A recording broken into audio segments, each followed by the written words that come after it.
Seja muito bem-vindo, seja muito bem-vinda a mais um Realpolitik, o seu podcast de política local e nacional. Hoje, novamente, transmitimos aqui do Buzine Estúdio Podcast em Aracaju e vamos começar mais um episódio desse projeto que conta com sua colaboração, com seu carinho, a partir do momento que você se inscreve no nosso canal aí, que aparece no YouTube, se inscreva, curta o nosso conteúdo, compartilhe e ajude o nosso projeto a chegar cada vez mais longe. Não pode assistir pelo YouTube, vai na plataforma de podcast da sua preferência, Spotify Podcast, e lá você pode ouvir o conteúdo dos nossos programas na íntegra. Também nos siga nas nossas redes sociais, vai no Instagram, vai no Facebook e bota lá, @Realpolitik79, você vai ver os conteúdos dos programas que já transmitimos por aqui. Dividindo comigo a bancada, sempre ele, Flavão Fraga, seja muito bem-vindo.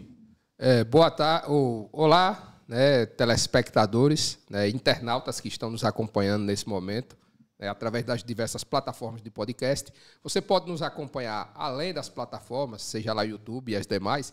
Você também pode nos assistir através da nossa rádio virtual, a FF Rádio Web. Você entra no aplicativo na Radiosnet e vai lá e acessa.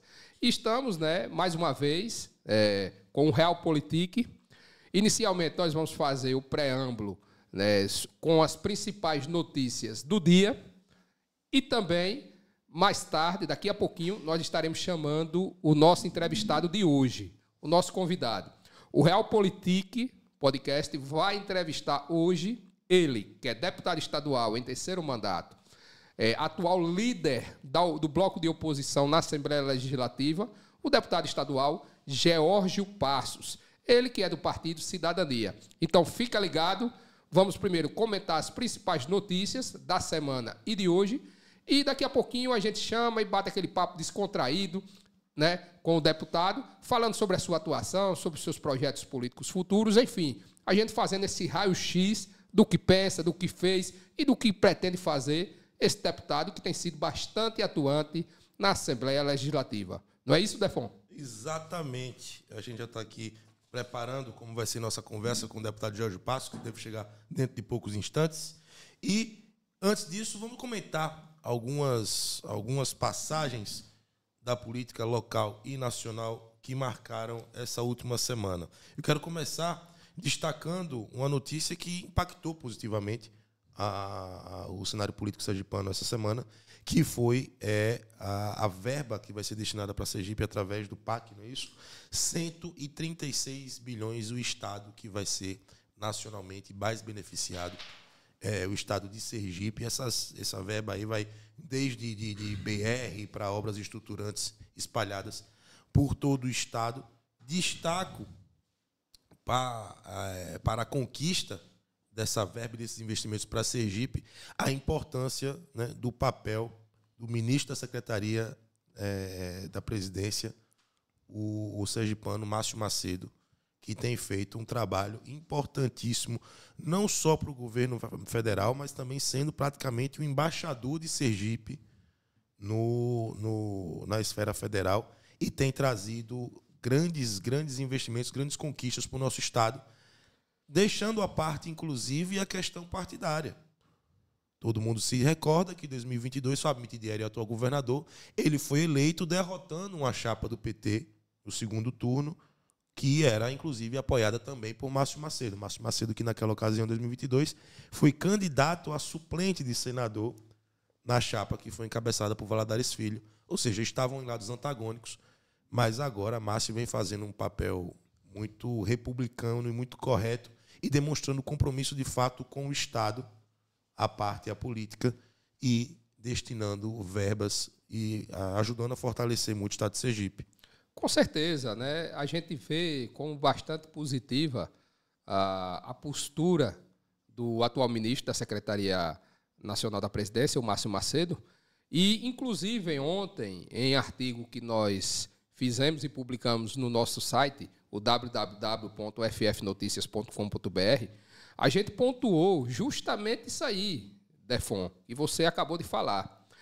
Muitos petistas, assim, raiz, não muitos, alguns, não vou generalizar, petistas raiz, estranham a postura do Márcio diante dessas questões. Na verdade, a postura, se vocês analisarem bem, a postura adotada por Márcio, ela está em consonância, ela está em conformidade com a postura que tem sido adotada pelo presidente da República, Luiz Inácio Lula da Silva. Exato.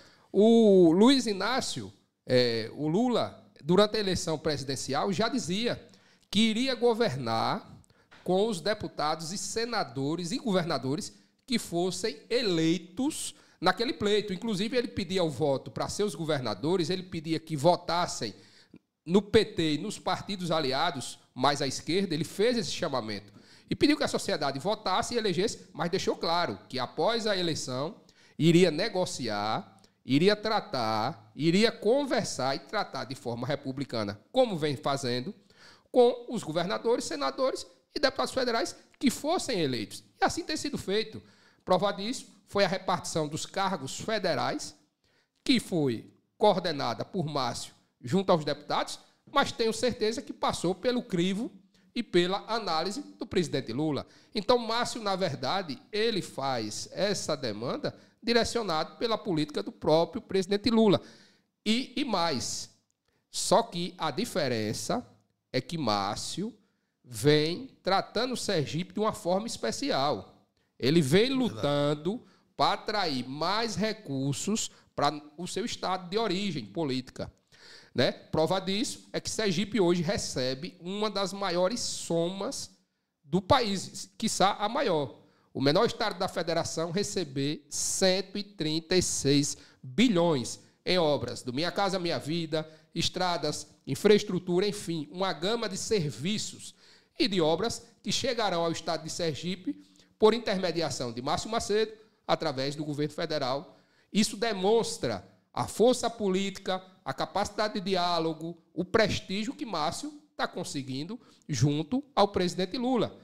E também é importante a gente analisar que, passado a eleição, o Márcio votou no Rogério, palanques foram desmontados, os palanques políticos, e agora o Márcio e o governo federal estão trabalhando com o governador que a maioria das pessoas elegeram. Então, o mais importante é que o recurso vai chegar, é que Sergipe vai ser beneficiado e que, possivelmente, né, esse desenvolvimento vai chegar de uma forma mais fácil através desses recursos. Eu quero destacar o quanto é verdade isso que a gente está falando aqui, que as pessoas elas precisam se desencarnar da eleição de 2022. E, para além da eleição, é muito importante que as pessoas não vejam política como uma coisa gincanesca. Política não é aquela coisa, equipe A, equipe B, e aí eu vou ter que ser eternamente contra ele, independente do que ele faça, eu sou sempre o contrário a ele, a gente nunca... Não dá para ser assim, porque depois de passadas as disputas, as esferas precisam se comunicar. Existem governadores que votaram em Bolsonaro em 2022. E agora? Eles vão simplesmente isolar os seus estados do Brasil e não se comunicar com o governo federal, que precisa implementar a política nos seus estados? Não. A política ela precisa ter dinâmica, ela precisa se comunicar, até porque nada é imutável. E aí eu destaco uma fala que o Lula fez no próprio lançamento do PAC. Ele usou o exemplo da relação dele com Arthur Lira, atualmente presidente da Câmara. Isso. E ele falou, o Arthur Lira, ele é adversário do PT desde que o PT foi fundado. Em Alagoas, ele sempre esteve do lado oposto ao que o PT estava. Na política tradicional, sempre ele esteve do lado oposto. E na última eleição também. Ele fez o que pôde e o que não pôde, usou das suas ferramentas políticas para tentar reeleger aquele que era o candidato dele, que era o ex-presidente Jair Bolsonaro. Não conseguiu. Nem por isso eles deixam de manter uma relação institucional. Porque um sabe que é presidente da Câmara, tem uma responsabilidade com o país, um dever de Estado, e o outro sabe que foi eleito presidente da República e tem que governar para todo mundo. E aí eu vou até apontar para a câmera aqui, vou apontar para aquela câmera ali, viu, Gabi? A foto que eles dois tiraram no dia que o Lula fez esse pronunciamento, que foi no lançamento do PAC, no Teatro Municipal do Rio de Janeiro, eles tiraram essa foto. É nessa aqui? Pronto. Eles tiraram essa foto. Pronto, tá vendo? Tá, pronto. Essa foto... apertando as mãos, sorrindo, num gesto de republicanismo, de cortesia, que, infelizmente, as pessoas que estão tentando transformar política em futebol, às vezes não aceitam ver uma foto dessa. Assim, então agora está tudo do mesmo lado, agora fizeram amizade, agora está tudo mancomunado. Não é assim. Não é assim. A política ela tem uma lógica de funcionamento e é bom que tenha e é saudável que tenha, porque do mesmo jeito que Arthur Lira e Lula estão apertando as mãos aqui, é importante que a gente não deixe de apertar as mãos, que a gente não deixe de cumprimentar, que a gente não deixe de ter cortesia com aquelas pessoas que tiveram e que pensam diferente, uma opção política diferente da nossa, que tem uma visão de mundo diferente da nossa, porque a graça e a diversidade do ser humano é justamente essa, né? E justamente, pegando o gancho aí do que você comentou, esse discurso de disputinha, de gincana, essa coisinha miúda, essa política miúda, ela é uma política, não é de agora, não é uma invenção de agora, ela é uma política antiga, é uma política do passado. Ela é um discurso que só cola para meia dúzia de convertidos partidários, seja de partido A, partido B, partido C. Só é para jogar para a torcida para um nicho. A população, Anderson, Defon, no geral, ela analisa hoje, são os resultados.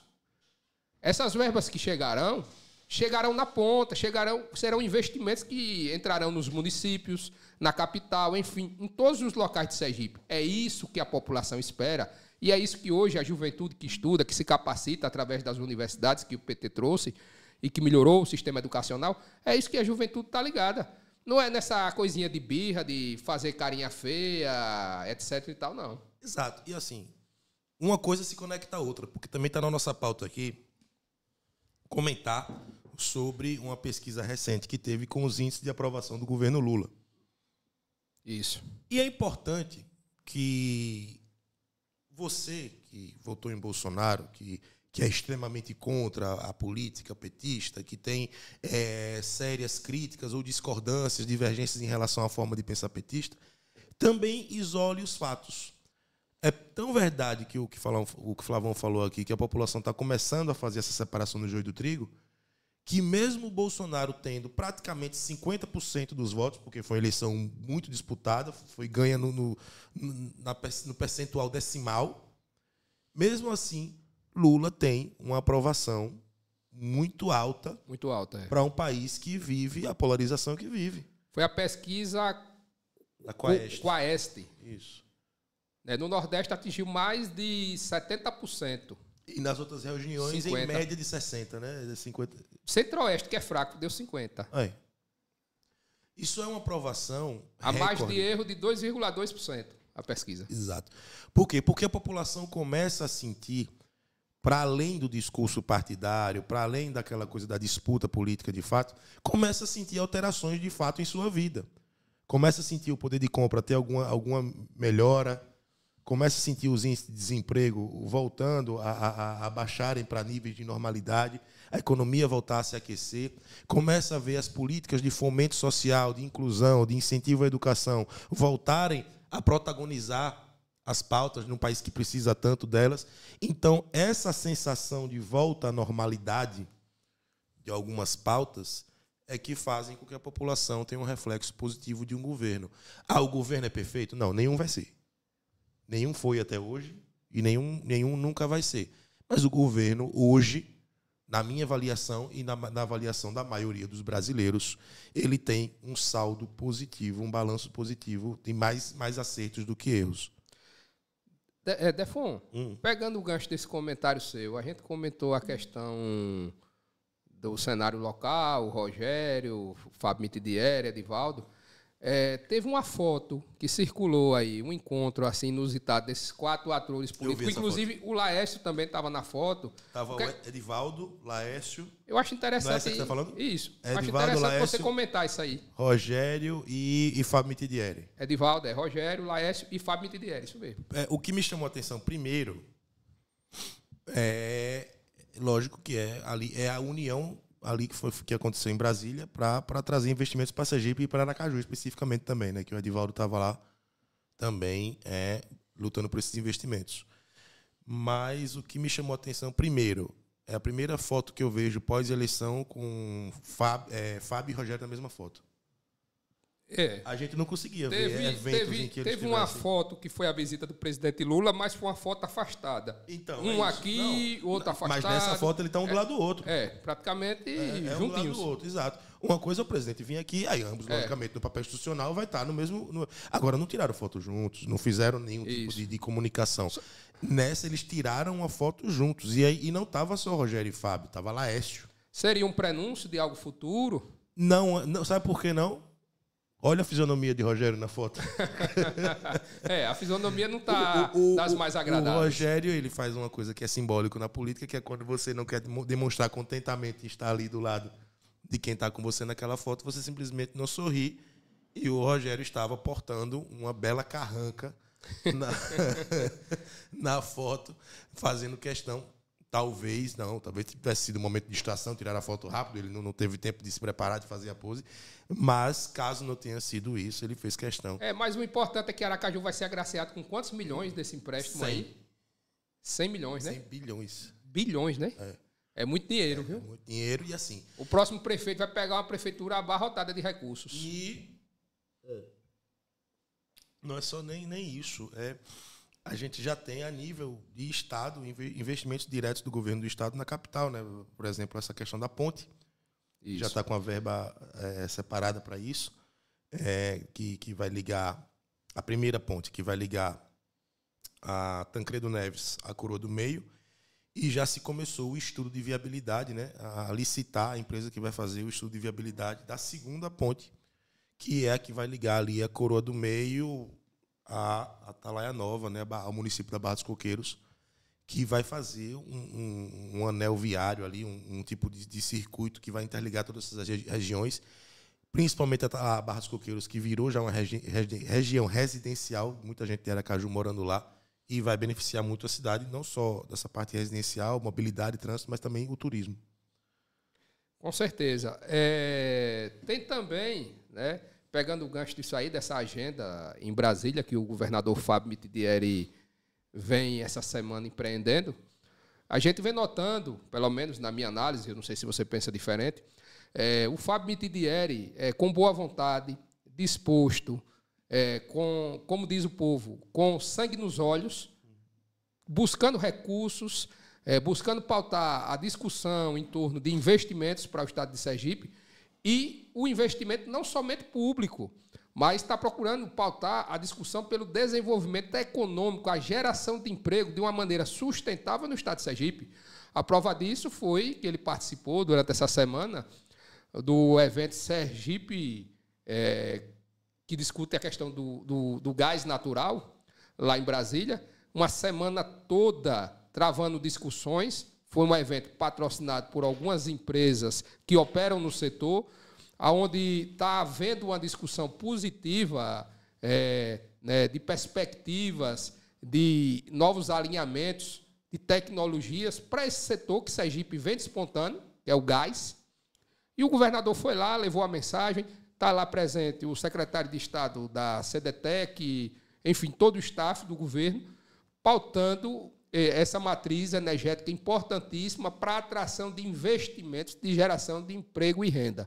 A gente vê como algo positivo do governo do Estado, a gente parabeniza e a gente espera que essas feiras, que esses fóruns de discussão não se limitem apenas às paredes do evento, mas que isso possa, de fato, trazer investimento, e a gente crê, a gente acredita no melhor, né, que seria importante para o estado de Sergipe.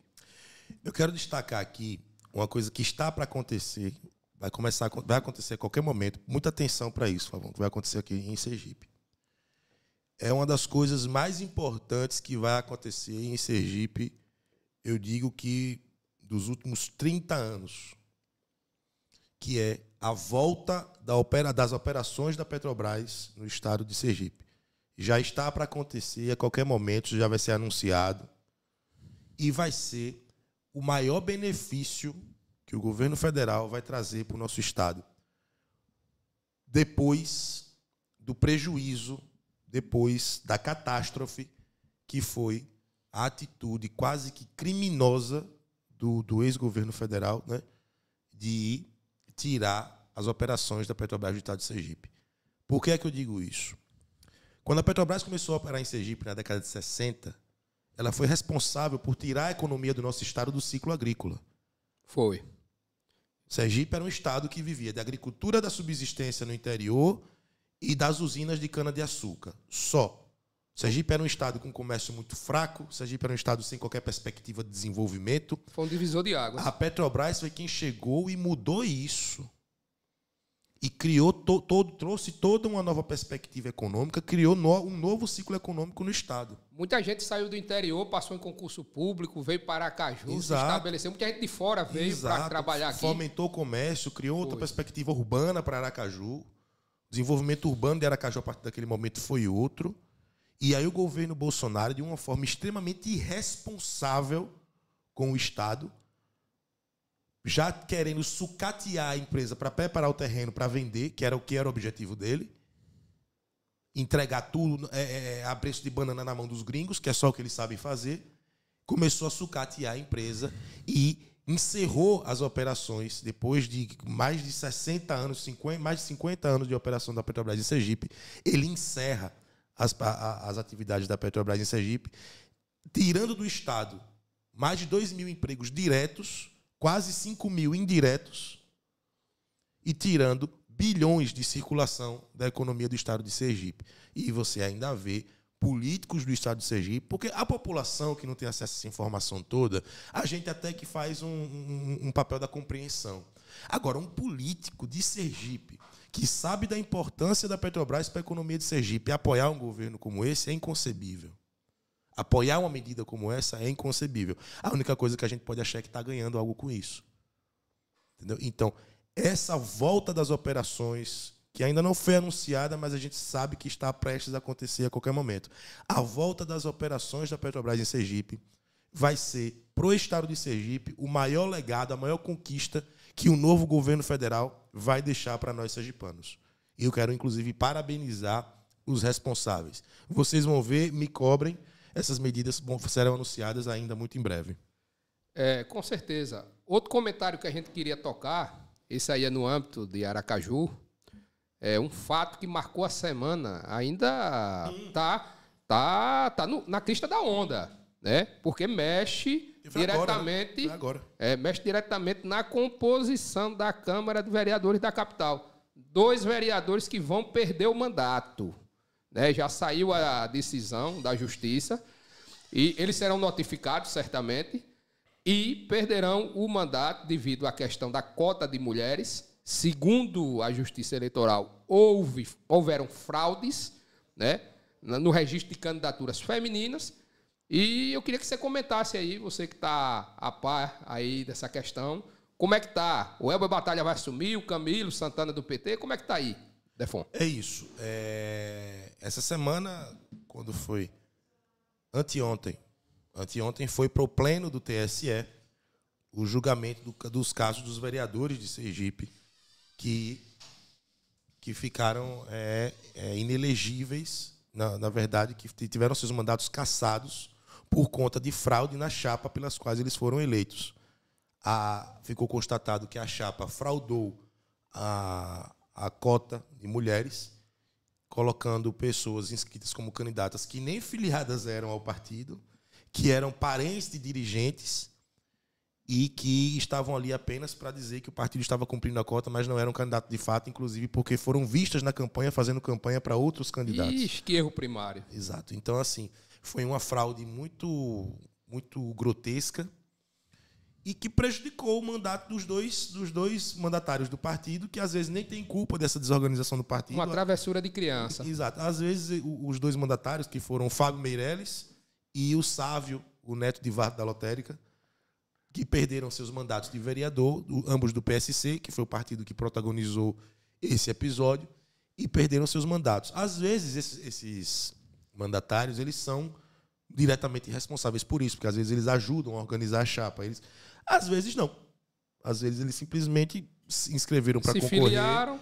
Se filiaram naquele partido para concorrer por ali. Confiaram. E não tem culpa da desorganização que a sigla teve, da irresponsabilidade que a sigla teve, e agora vão pagar com os mandatos.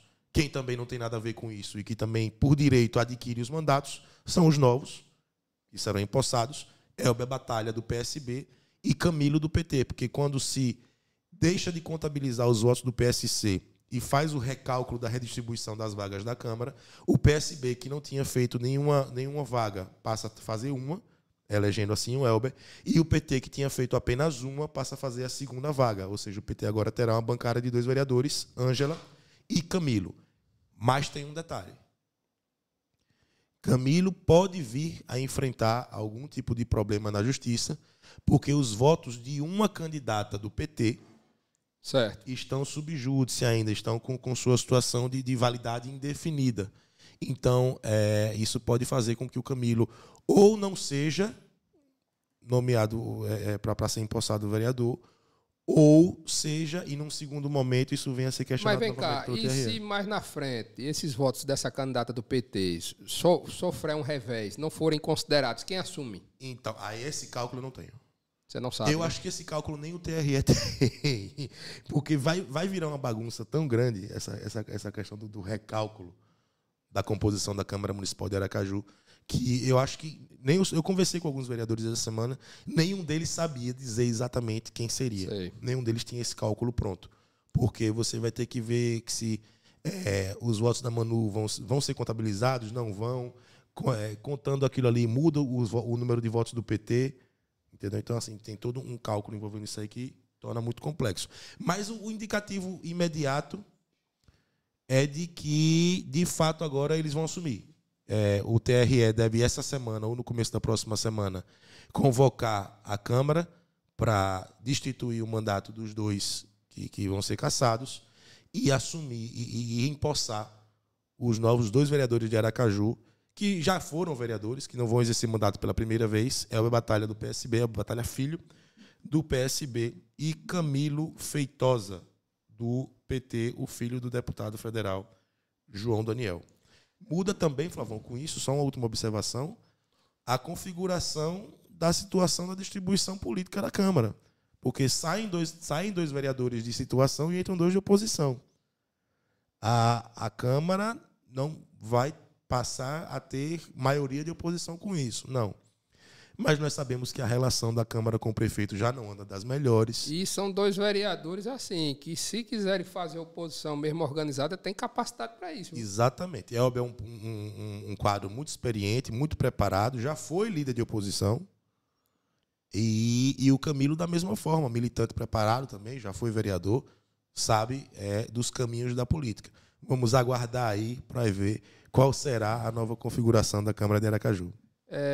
Outra coisa que está pegando aí, que está um burburinho, a coisa está quente, é em relação à questão do Partido Progressistas, o partido do senador Laércio Oliveira. O deputado federal que foi eleito pela legenda na última eleição, o Tiago de Joaldo, deputado federal em primeiro mandato, ele que é oriundo da cidade de Itabaianinha, ele estaria, inclusive nós fizemos uma matéria hoje para o FF Notícias, o nosso site, e nós recebemos com exclusividade uma informação direto de Brasília, uma fonte fidedigna, de credibilidade, por isso que nós noticiamos, dizendo que o Tiago de Joaldo estaria de malas prontas para o PSDB. E, segundo comenta-se, iria presidir o partido em Sergipe e estaria negociando junto ao presidente nacional do Progressista, que é o senador Ciro Nogueira, a possibilidade deste liberá-lo, Mas eu fiquei sabendo que o senador Laércio não gostou nada disso, está pressionando, e nós fizemos a matéria.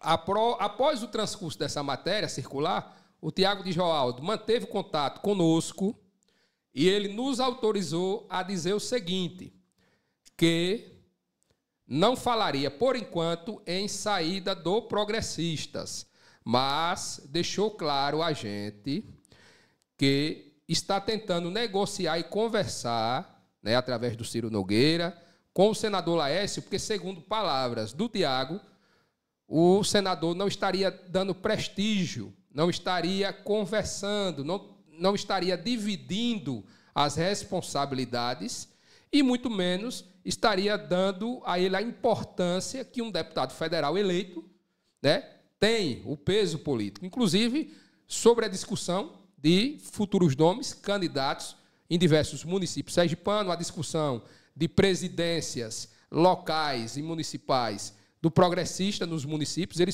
utilizou, Defon, inclusive o exemplo do capitão Samuel, que dias atrás o próprio Tiago lançou o nome do capitão Samuel como um dos prováveis pré-candidatos a prefeitos de Nossa Senhora do Socorro. E, ao saber disso, pasmem, o senador Laércio Oliveira, ao invés de dizer, não, nós temos o capitão Samuel, que é do nosso partido, mas mais na frente nós vamos discutir e avaliar, ele fez o contrário. Ele entrou na imprensa, desconsiderou a pretensão do Samuel, do Tiago, em relação ao Socorro, e já foi logo dizendo, olha, o candidato do progressista em Nossa Senhora do Socorro é o menino que é vereador e filho é o Elmo Paixão, que é o filho do ex-prefeito Tony da Caixa. Laércio já foi logo, descartou um ex-deputado estadual, que é o Samuel, foi lá, inclusive em diversos diretórios locais. O senador Laércio não vem discutindo com a base, e essa reclamação, segundo palavras do Tiago, não é apenas do deputado federal. É também uma reclamação de suplentes de deputado estadual, suplentes de deputado federal. Segundo Tiago, muita gente reclamando na bronca com Laércio, mas em silêncio, sem externar isso publicamente, né, porque não tem a força de um mandato. Como o Tiago tem, Tiago está fazendo valer. E comprou a briga, botou a briga para comprou na briga dos menores, né? Como diz a coisa. Ninguém entra numa briga se souber que está sozinho nela. Exatamente. Se ele topou expressar essa manifestação contra essa postura do senador Laércio Oliveira, é porque ele sabe que tem aliados nessa briga e que não vai ficar sozinho quando olhar para o lado. Então, aguardar para ver quais serão os próximos capítulos dessa novela aí. Inclusive, o Tiago de Joaldo, deputado federal, ele disse que está trabalhando junto à Emília Corrêa a possibilidade de apoiá-la, a prefeitura da capital, e disse também que não tem intenção, a princípio, né, a não ser que continue da forma que está, de sair do partido, uma vez que, segundo Tiago, está sendo muito bem tratado, muito bem prestigiado pela direção nacional do Progressistas. Certo. Mas isso não vem refletindo na relação, né, dele com o Laércio Oliveira. Mas, veja, não adianta você ser bem tratado pela direção nacional do partido, sendo que a sua base de filiação é Sergipe. Justamente. É aqui que você disputa a eleição, é aqui que você tem que se articular, é aqui que você tem que estar forte politicamente. Então, a referência do partido aqui em Sergipe, que é o senador Laércio Oliveira, é que é responsável por liderar esse processo de articulação política e fazer com que isso tudo funcione de forma harmoniosa. O Tiago pode ter as melhores referências lá no cenário nacional, mas enquanto a liderança do partido aqui em Sergipe for do senador Laércio Oliveira, é dessa liderança que ele vai depender para empreender seus próximos passos políticos, não é isso? Com certeza, com certeza. O bicho está pegando lá no Progressistas. É importante o senador Laércio, né, abrir o olho. E o que eu acho interessante, é que mesmo com todo esse desenho de cenário, a gente não vê uma desintegração assim, desse núcleo em relação ao governo. O governo do Estado parece que ele centralizou bem quase que todas as principais forças políticas do Estado hoje estão de boas relações com o governo Fábio Mitidieri, porque quando o governo se desenhou que Fábio seria o candidato, numa perspectiva de Fábio eleito lá atrás, o que a gente imaginava? Não, ele vai ter naturalmente o PT como oposição e aquele grupo que já é oposição, porque inclusive o próprio Alessandro foi candidato a governador, também vai se configurar como oposição. Mas tudo isso se desmanchou. Tudo isso se desmanchou, porque o PT hoje está dividido, parte do PT topa um diálogo com o governo e uma aproximação, e até, inclusive, acha isso importante, e a outra parte que defende uma tese que tem que ser oposição ferrenha a qualquer custo, meio que ficou um pouco mais isolada, escanteada. O Fábio, ele tem uma característica, né, que até eu acho que ele herdou da família, principalmente do pai, que é uma pessoa de cumprir os compromissos. que assume. Isso. Isso na política. Sempre tiveram essa imagem. E isso na política é o que forma, é o que mantém grupo. Não vou dizer formar, é o que mantém grupo.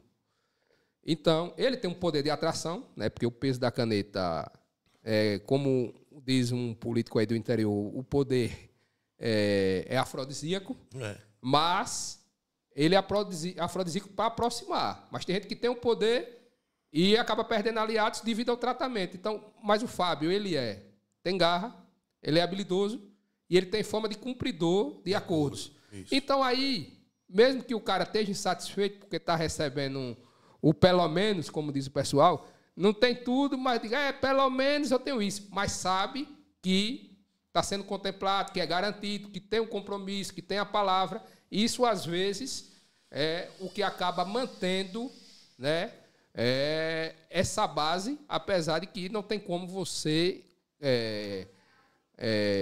contemplar de uma forma mais efetiva uma base tão ampla como essa. Exato. E também, além do PT, que teve essa divisão também, o grupo do nosso entrevistado de hoje aqui, do qual ele fazia parte. Exatamente. Que também passou por um processo de desmantelamento, de reorganização aí, quando parte desse grupo se juntou ao governo, tanto os parlamentares quanto os membros do partido mesmo. Justamente. Ok, parece que já temos a presença aqui no Buzina Estúdio Podcast do nosso convidado de hoje, o deputado Geórgio Passos. Vamos iniciar a entrevista. Seja bem-vindo, deputado. Bom. Como é que tá, querido? Tudo bem? Tudo bom, deputado?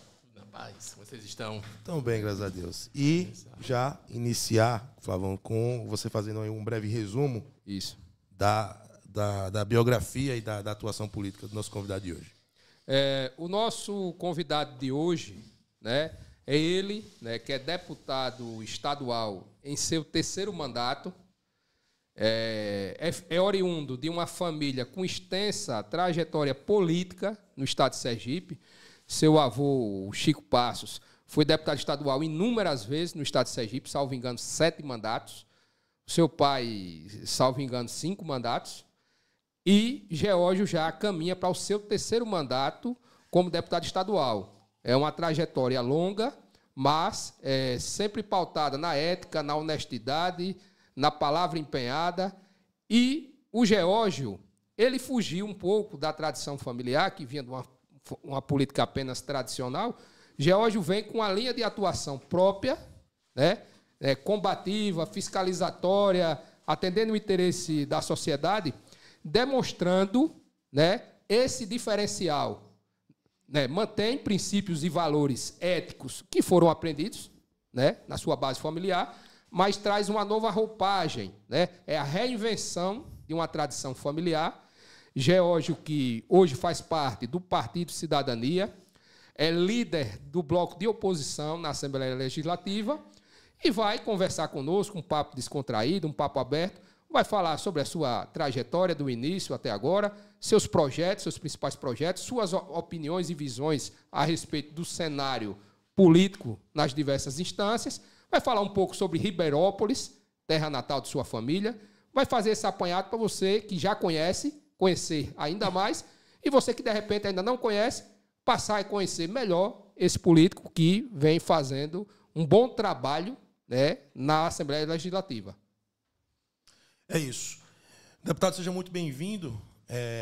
Aqui a gente adianta logo que assim, não é aquela entrevista formal, aqui não vai ser aquele ping-pong, pergunta-resposta. A gente vai conversando aqui, os temas vão surgindo naturalmente e fique à vontade, viu? Não tem o mínimo de censura, nem de preocupação com a temática aqui. O que vier é para botar na mesa e ser discutido.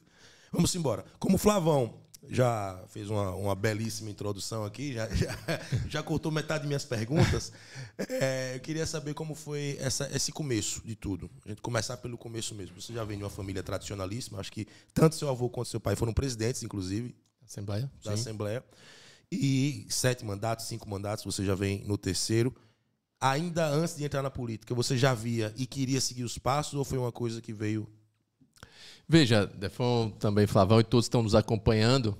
Na verdade, foi chegando, né? Afinal de contas, desde sempre, desde quando a gente nasceu, a gente já estava nesse meio político, participando né, ali de campanhas. Minha mãe também teve a oportunidade, por exemplo, de ser prefeita de Ribeirópolis, né, meu pai também. Em um primeiro momento, lógico, a gente mais focado nos estudos, até porque é imprescindível para qualquer cidadão, né, ter aí a sua educação, a sua formação. No primeiro momento, a gente veio morar, por exemplo, em Aracaju, ali já com 10, 12 anos. Viemos para Aracaju. Minha mãe e meu pai ficaram lá. A gente morava aqui, por exemplo, com uma tia nossa, né, estudando. E, assim, finais de semana em Ribeirópolis. Eu acho que esse roteiro, muita gente aqui do interior, né, muitas pessoas fizeram. Vir para capital, estudar, e quando dava sexta-feira, o que a gente mais esperava era terminar a aula para voltar. Porque, lógico, é sempre muito bom você retornar para sua casa. Então, a gente retornava para Ribeirópolis, ficava ali vendo os movimentos. Com o passar do tempo, a gente começou mais nas articulações de bastidores, participando ali dos movimentos da juventude, né, do nosso agrupamento, depois também coordenando campanhas, principalmente as campanhas municipais. Eu tive, assim, pouca interação com as campanhas estaduais, para rodar mesmo outros municípios. Meu pai sempre deixava a gente ali na nossa base, Ribeirópolis, Aparecida, Aleixo, Moita, e depois ele seguia campo para outras cidades. E aí foi vindo, até que ele assume a Assembleia em um determinado momento, no governo de João Alves Filho, né, já que no governo anterior de Albano venceu João Alves, e meu pai, a nossa família foi uma das poucas que ficaram com o Dr. João. Minha mãe foi uma das pouquíssimas prefeitas, né, prefeitos ali que quiseram ficar com o Dr. João, mas ficamos. E depois, Dr. João, acho que até num gesto de gratidão também, fez com que a sua base entendesse que Antônio Passos era um nome que poderia comandar os destinos da Assembleia. E aí eu passei também a ter uma interação maior com a própria Assembleia Legislativa. Sim. Vim participar ali do gabinete dele, né? Meu pai ficava nas partes do Legislativo com relação à pauta. Então, assim, chegava muitas lideranças, muitos amigos dele, por exemplo, no gabinete da presidência, eles sempre estavam com alguma ocupação, ou em alguma secretaria, ou conversando com o governo, fazendo as pautas. E quem fazia aquele atendimento, aquele meio do campo, era Geórgio Passos. Foi aí que eu comecei também a conhecer mais profundamente, né, as lideranças dele, né? Fizemos esses contatos e foi passando o tempo, né? Lógico, também tive que me dedicar a concursos públicos, é uma coisa que a gente sempre fala, faço questão de ressaltar isso, porque muitas vezes, não, seu pai é político, sua mãe é política, sempre você teve as suas coisas fáceis. Não, lá eles, graças a Deus, nos colocaram nesse ramo. Ó, estuda e faz teu concurso e segue a tua vida. E aí a gente foi, no primeiro momento, estagiário do Ministério Público Federal, com uma prova, que o Ministério Público Federal, acho que até hoje, faz uma prova, né? Então a gente conseguiu trabalhar ali com alguns procuradores. Depois a gente vem a ser policial civil. Poucas pessoas sabem disso, que o deputado Geórgio Passos já foi policial civil, já fui sim agente. Foi um curto tempo, mas uma belíssima experiência, né? Fiz curso de formação, conheço algumas pessoas ainda na polícia da minha época. Depois fiz concurso para o TJ, sou técnico judiciário, concursado do TJ, licenciado, e aí eu tive a oportunidade, né, de trabalhar com o desembargador Osório, tive condição de chefiar o setor de licitações do Tribunal de Justiça, que para mim também foi outro momento muito importante na minha vida acadêmica, na minha vida ali. Afinal de contas, você ser o responsável por todas as licitações do TJ é algo de muita responsabilidade, mas com a grande equipe, né? Lá tínhamos diversos servidores trabalhando conosco, concursados, também os que não são, que eram comissionados, mas nos ajudavam muito. E aí chegou o momento onde Antônio Passos perde a sua, no seu quarto mandato, indo para o quinto, ele não logrou isso, ficou na primeira suplência. E aí já começa também a termos as perdas. Ribeirópolis já vinha em um outro cenário, né? Minha mãe já tinha passado a época dela, Vanira estava, né, ali também depois do rompimento conosco, então a gente estava sem a prefeitura, sem a Assembleia, e aí Dr. João Alves, em mais um gesto, convida, depois de eleito para prefeito de Aracaju, Gorete Reis, para ser secretária municipal de Aracaju. Antônio Passos volta, passa mais um tempo lá, e por isso que ele tem o quinto mandato, e quando ele termina isso, ele pergunta, e agora? Está preparado? Eu digo, estamos preparados. E aí nós colocamos o nosso nome à disposição, né? Engraçado, e é um fato. Em 2014. 14. E um fato que eu não esqueço, meu pai sempre muito leal, muito sério com o Dr. João, né? Disse assim, vamos ali agora. Eu digo, bora. Aí daqui a pouco parou ali no edifício onde o Dr. João morava, atrás da DESO. Isso. Vamos aqui. Eu praticamente acho que eu tinha ido lá uma vez ou duas. Aí ele chegou lá, Dr. João, estou vindo aqui meu filho George. Ele, não, eu conheço seu filho. Você nem sabia de nada. Nem sabia o que era. Ele só, eu não sou o candidato, e o candidato é ele. Aí o doutor João olhou assim, mas Tonho, a gente precisa de você. Né? Porque meu pai estava no partido dele, eu já não estava mais. Eu já estava em uma outra sigla, né? Aí eu disse, não, agora é a vez dele. E aí o doutor João também entendeu. Nós fomos candidatos pela primeira vez pelo PTC. Isso. Fizemos ali nossa primeira eleição. Algo também interessante, principalmente para quem está começando, como eu comecei, Defon, foi que assim, eu não conhecia quem eram as pessoas que estavam filiadas ao PTC.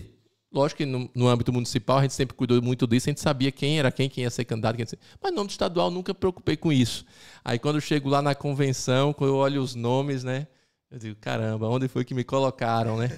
Porque assim, só tinha fera, né? Doutor Gilson, doutor Vanderbal, entendeu? Tinha outros nomes lá muito fortes. O partido fez quantos naquela eleição? Acho que fizemos 3, eu fui o terceiro. Então, assim, pra gente foi quando eu olhei... Um mês com graça, você não fizesse muito. 3. E eu não conhecia as pessoas, né? Assim, doutor Vanderbal, por exemplo, eu tive a oportunidade de conhecer na Assembleia depois. Mas eu disse, meu pai tem esses nomes aqui, ele já conhecia, ele disse, poxa, esse aqui tem uma chance boa, mas vamos trabalhar. E trabalhamos, deu certo, chegamos na Assembleia e aí tivemos que imprimir a nossa marca, a nossa forma de atuação. E aí foi uma atuação muito firme. Antes de você entrar na sua forma de atuação, eu queria lhe perguntar, você tocou em 2 pontos. Na sua participação na Alesi, na presidência, junto a seu pai, tiveram 2 grandes conquistas que poucas pessoas relembram quando seu pai foi presidente da Assembleia, que foi a criação da Escola do Legislativo e a criação da TV Alesi. Hoje nós temos transparência nas ações do Legislativo, isso foi iniciado lá atrás.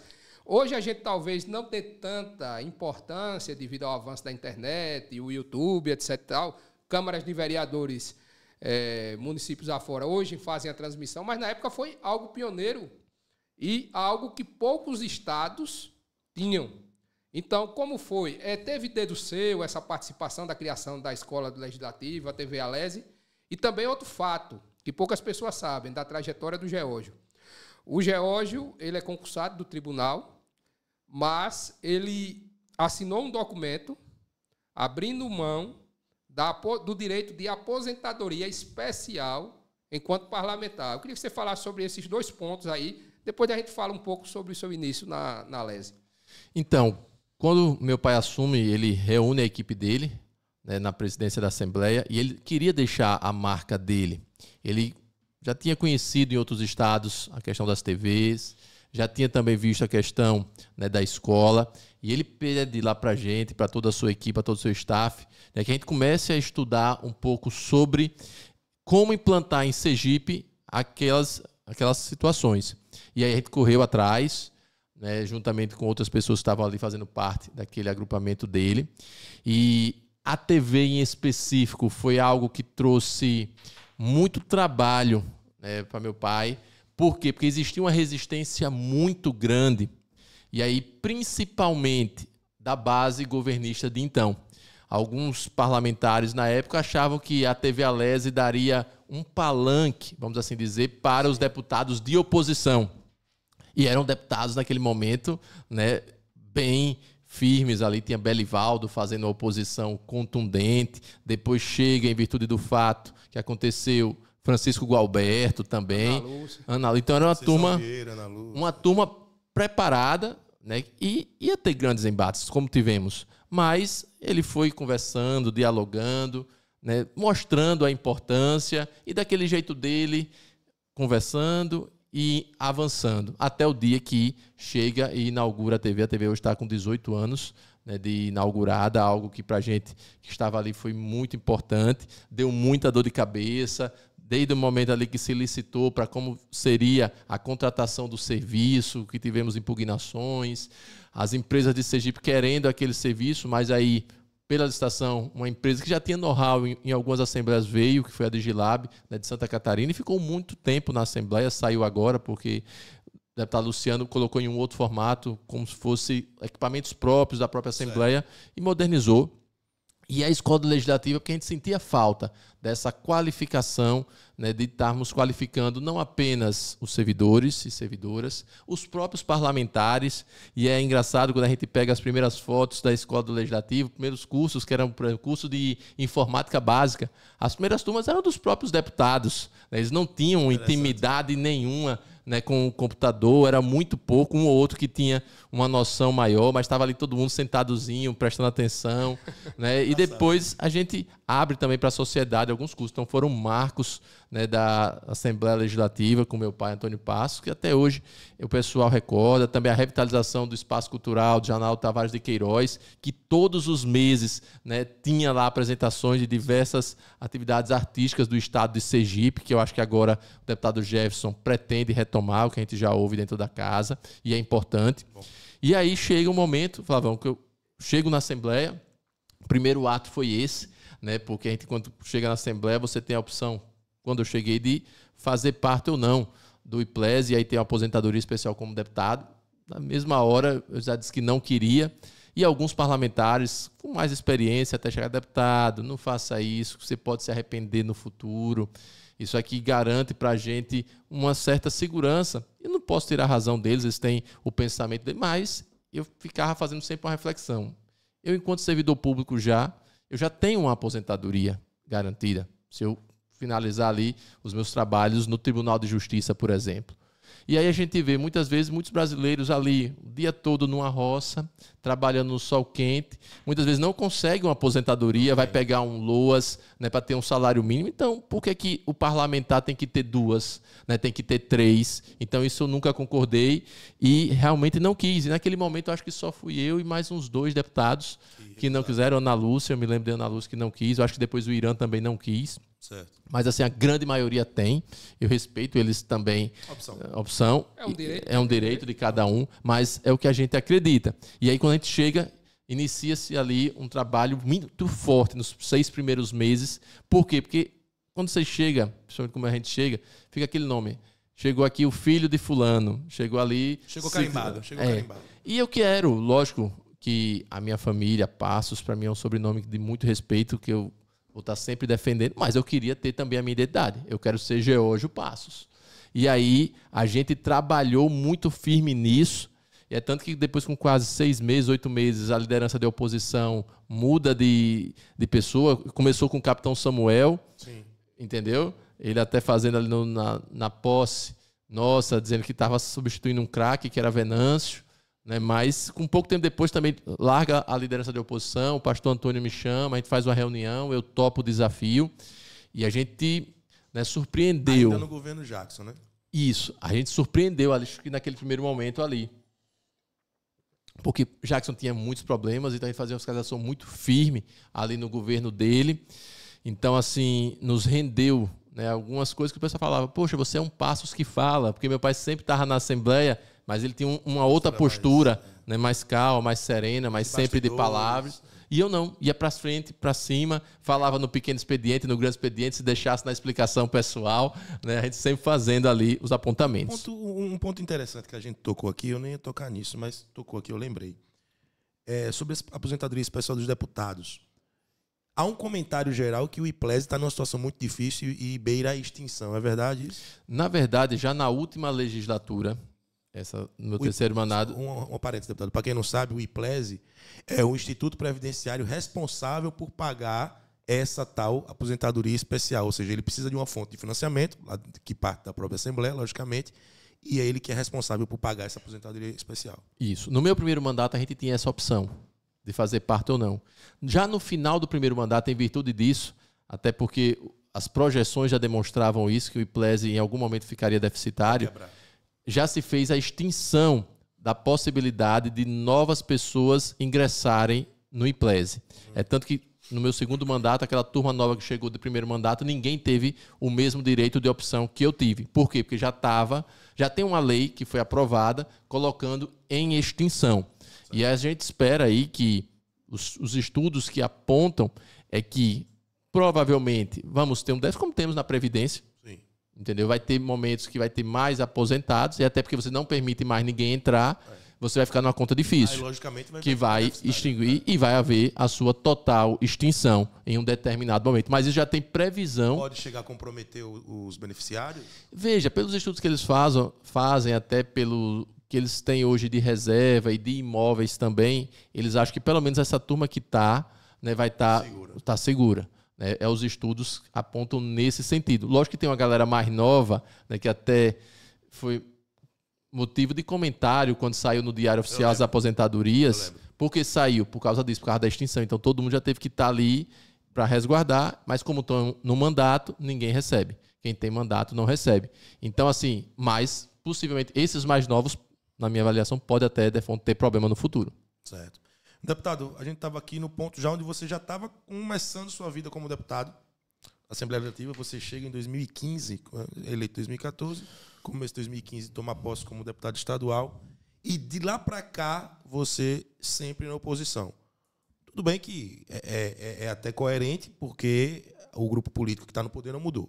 A gente sabe que o Jackson era governador, que foi apoiado por Deda.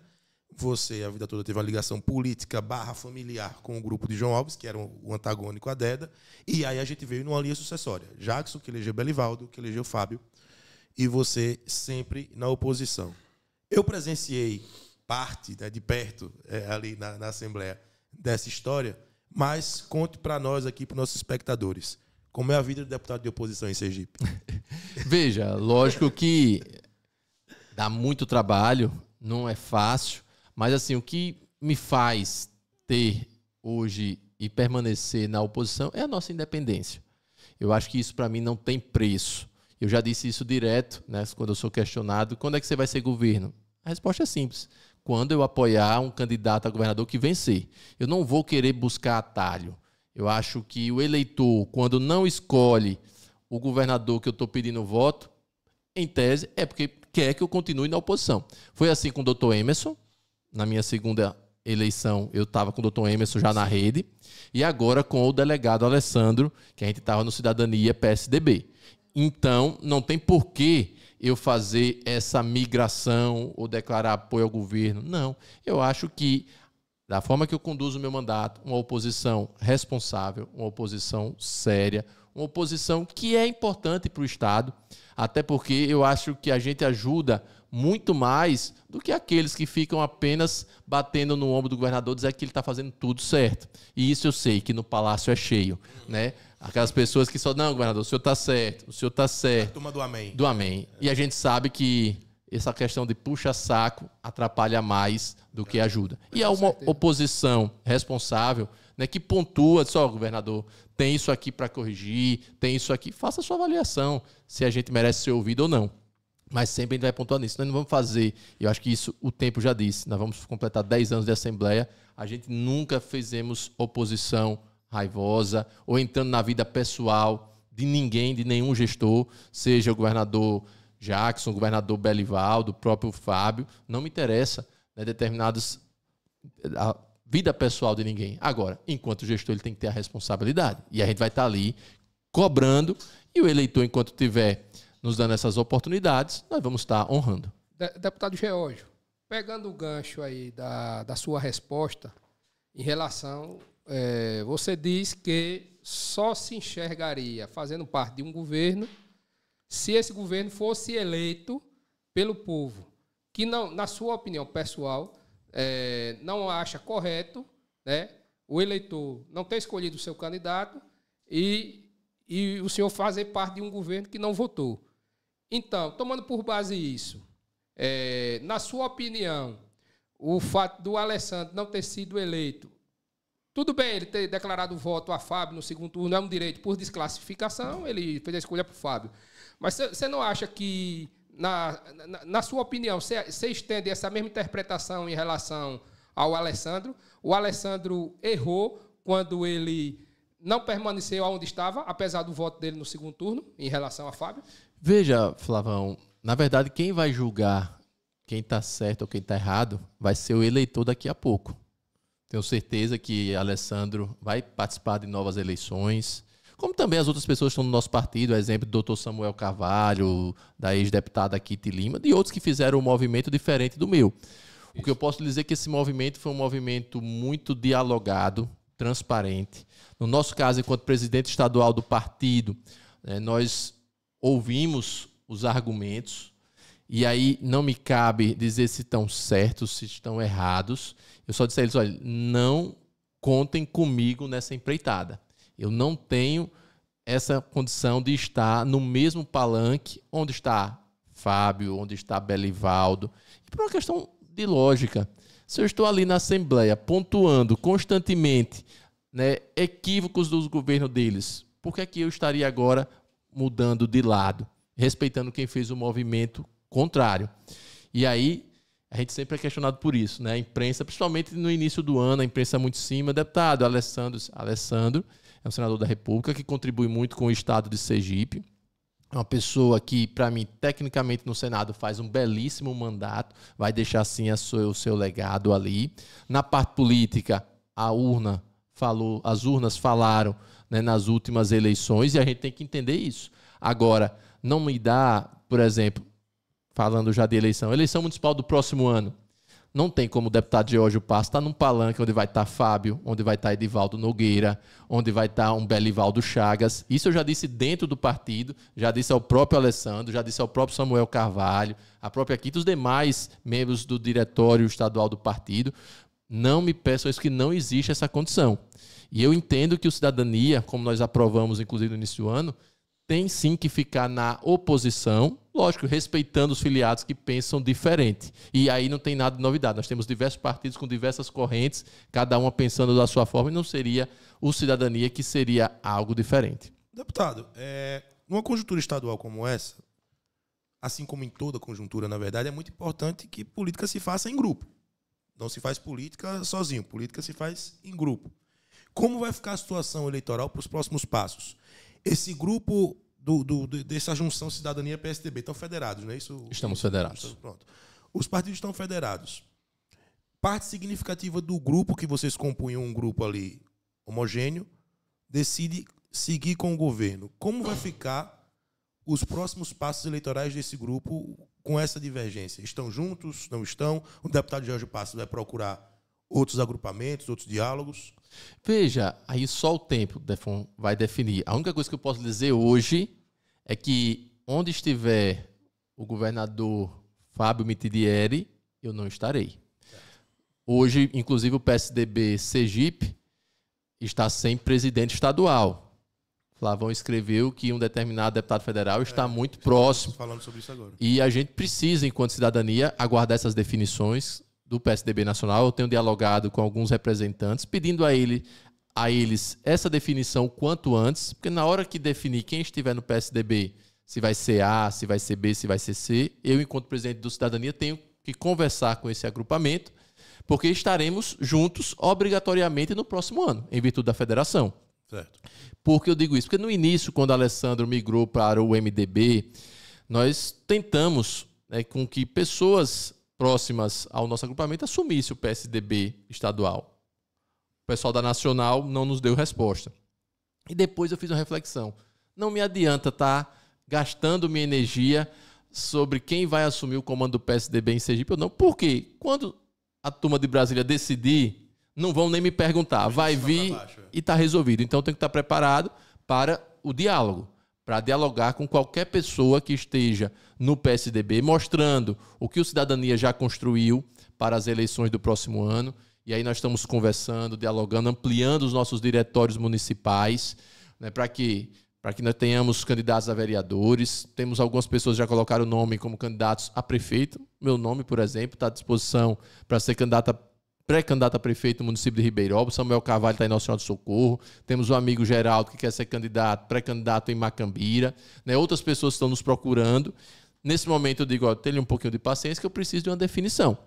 Né? Lógico que gostaríamos de continuar, até também citar aqui a delegada Daniele Garcia, que nós fizemos campanha para ela, para a prefeita de Aracaju, pelo Cidadania. Eu participei de alguns atos, né, em que pese está aqui no Cidadania, mas meu voto é em Ribeirão, então eu sempre estou mais no interior do que aqui na capital, mas estava ao lado da Daniele, votei com Daniele, por exemplo, para o Senado, e hoje também é uma pessoa que faz parte do staff, né, do governo, na condição de secretária de Estado. Só ficou você, né?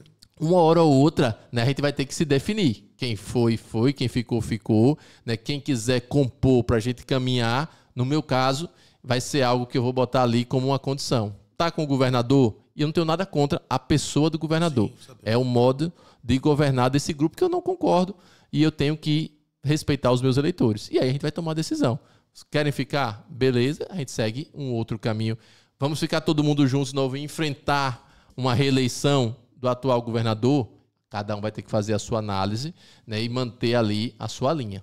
Ô, Geórgio, dentro das instâncias interiores do Cidadania, logicamente que você não pode dar uma resposta final, afinal de contas vai ter um momento de discussão, deliberação, mas nas conversas informais, você tem experiência na política, sabe analisar bem o cenário, você vem notando a maioria aparentemente querendo um projeto independente e de oposição no município de Aracaju, ou a maioria desses filiados estariam mais propensos a compor com o governo? Fábio Mitidieri. Veja, só deixando bem claro que qualquer decisão que o Diretório Municipal de Aracaju, ou qualquer Diretório Municipal de Cidadania tomar em sua respectiva cidade, nós, da estadual, iremos respeitar. Isso já ficou definido, né, em reunião do partido. Eu digo isso, por exemplo, em Lagarto, o partido caminha para não ter uma candidatura própria, como teve na última eleição. Eles preferem trabalhar a chapa de vereadores. Vamos respeitar. Com relação a Aracaju, estão tendo constantes reuniões. Existem pessoas que defendem candidatura própria, e existem pessoas que defendem focar na chapa proporcional. Então é uma decisão também que eles vão amadurecendo ao tempo. E nós temos belíssimos nomes. O vereador Ricardo Marques, né, faz um trabalho muito forte de fiscalização. Aí imagine como é que o vereador Ricardo Marques, na minha avaliação, pode estar numa chapa de um candidato de Edivaldo Nogueira, se ele está ali todos os dias, ou num terminal de ônibus, ou em um ônibus, ou na zona de expansão. É difícil para o vereador, como também para a Sheila Galba, mas é uma decisão que quem estiver filiado em Aracaju, dentro desse diretório, tem que decidir. E o que eu pedi a eles, que essa decisão saia pelo menos esse ano, porque também a gente não tem o direito de prejudicar ninguém. Se chega no final do ano, a decisão do partido é essa, todo mundo está sabendo, então quem quiser se filiar em um outro partido, vai, quem quiser ficar, fica. Não dá para fazer como muita gente faz, né? Que vai até os 48 segundos do tempo, resolve, e aí não se preocupa se o companheiro vai poder ser candidato, se não vai. Isso a gente não vai fazer no Cidadania. Geórgio, rapidinho, você se sente frustrado? Porque eu fiz essa pergunta a Ricardo Marques aqui. Ricardo Marques disse que se filiou no Cidadania, buscando uma renovação, um projeto novo, diferenciado para o estado de Sergipe. Eu creio que você também tem entrado nesse grupo, na época de Dr. Emerson, que era na rede, nesse viés. Eu sei que você respeita muito a decisão dos demais que foram para o governo, mas você não se sente, digamos, não traído, mas você não se sente triste de ver aquele projeto inicial se dissipar, se dissolver com essas adesões? Você não ficou triste assim de ver essas figuras que você via a projeção? Não gerou uma decepção, não, uma frustração? Veja, Flavão, e aí eu acho que com o tempo, com a experiência, com a vivência até no mundo político, a gente vai aprendendo muitas coisas. Que eu acho que aí, um diferente, nada contra. O vereador Ricardo está tendo sua primeira oportunidade agora, entrou na política agora. Então, para quem está chegando com um gás novo, com uma visão nova, determinadas atitudes de uma hora para outra realmente são frustrantes. No meu caso específico, até porque eu já vi muita coisa na política, né, do Brasil, em Sergipe não vai ser diferente. Lógico que eu gostaria que o nosso grupo tivesse todo fazendo oposição ao governo do Estado. Desejo pessoal do deputado Geórgio. Lógico que eu queria que nós tivéssemos ali a oportunidade de, mais uma vez, lutar por um nome diferente desses nomes que já estão comandando o Estado há décadas. Lógico, isso é fato.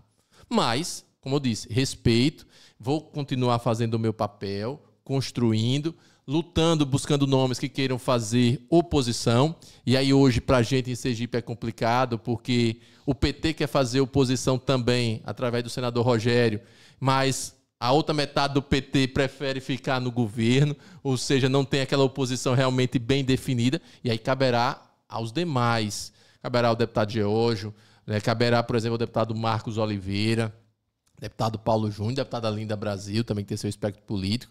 Né? Nós estamos ali na Assembleia também pensarmos em uma oposição, mesmo sabendo que na conjuntura do PSOL é mais fácil o PSOL estar junto do PT do que estar conosco ali num bloco de oposição. Mas é necessário, a gente não pode, na minha avaliação, deixar de colocar nomes para oportunizar o eleitor a comparação de projetos. Isso é fato. E por isso que eu digo, para mim era muito melhor, né? Porque eu já conheço o senador Alessandro, pessoa do bem, pessoa comprometida, pessoa séria. Né? Samuel Carvalho, né, que eu tive a oportunidade em 2014 de ser candidato a deputado estadual e ele candidato a deputado federal, iniciando também a vida dele ali, política. Nós fizemos até uma dobradinha aqui no município de Nossa Senhora do Socorro, 2 jovens, né? A própria deputada Kitty Lima. Mas assim, cada um sabe o que faz da sua vida. E como eu disse, o eleitor julgará todos nós. Isso eu não tenho dúvidas. E aí ninguém acerta 100%, ninguém erra também 100%. Mas, com certeza, eu gostaria de estar todo mundo no mesmo barco, até porque, ao longo desse semestre que passou, a maioria das perguntas eram isso. Brigou, separou, vocês estão como? Eu digo, eu não briguei com ninguém, tenho a melhor convivência com o Alessandro, converso com ele praticamente todas as semanas, né, com o Samuel Carvalho ali na Assembleia, Kitty Lima quando precisa, por exemplo, são os nomes maiores que estão lá.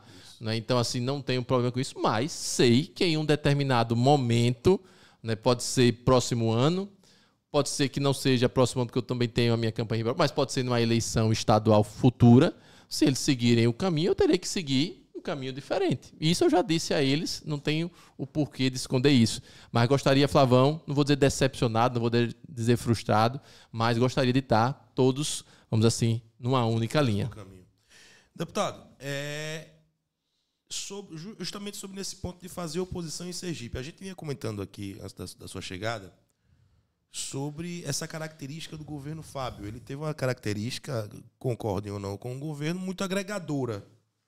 Ele conseguiu juntar no entorno do seu governo forças que a gente não esperava. Como você acabou de falar, parte do PT está dividida, quer se manter dialogando ali, principalmente por o ano que vem ser uma eleição municipal, com aquele bloco Edivaldo Mitidieri, que tem suas divergências, mas ainda é sim um bloco. O seu grupo, né, parte significativa do seu grupo foi também para dentro do barco do governo. E aí a gente olha a Alese e o que sobrou de oposição foram fragmentos de alguns grupos. A gente tem o seu mandato como deputado estadual, que é um grupo que está fragmentado. A gente tem o deputado Paulo Júnior, que foi eleito pela federação do PT, né, do PV na federação do PT, que também está fragmentado. A gente tem o deputado Marcos Oliveira e a deputada Linda Brasil. Basicamente é essa a oposição que ficou na Assembleia Legislativa. Você acha que daí pode surgir algum grupo de unidade, pode surgir um princípio, um arquétipo de uma nova oposição em Sergipe, ou até dentro desse grupo existe dificuldade de diálogo? Veja, lógico que cada um estando no seu partido, nós temos que entender isso.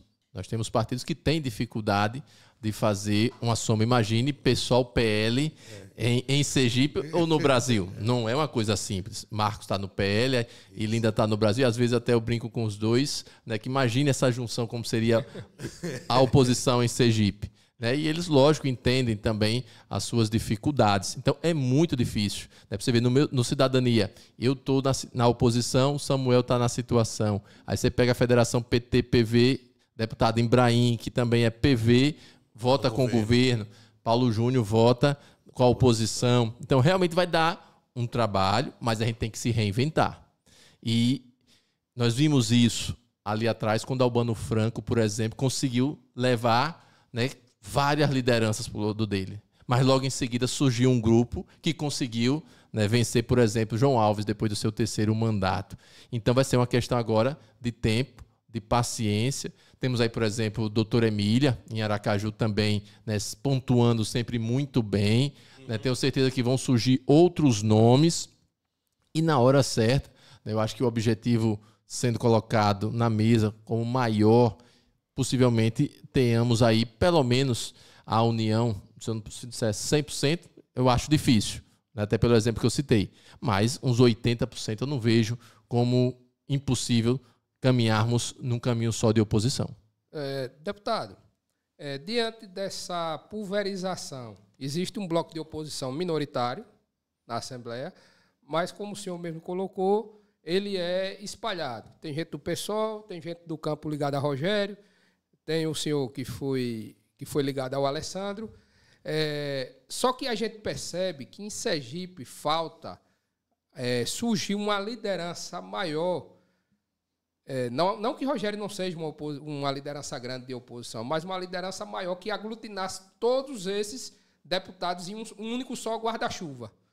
Você acredita que surgirá essa pessoa? Você acredita que essa minoritária oposição da Lese poderá se unificar e, como você disse, se reinventar em um só guarda-chuva para tentar, com essa unidade, enfrentar a máquina potente do governo? Veja, eu acho que é imprescindível que isso ocorra. Lógico que a gente não tem como falar nomes, que ainda está muito cedo, mas falando em programas, é necessário que haja essa conjugação de forças com esse objetivo, na minha avaliação.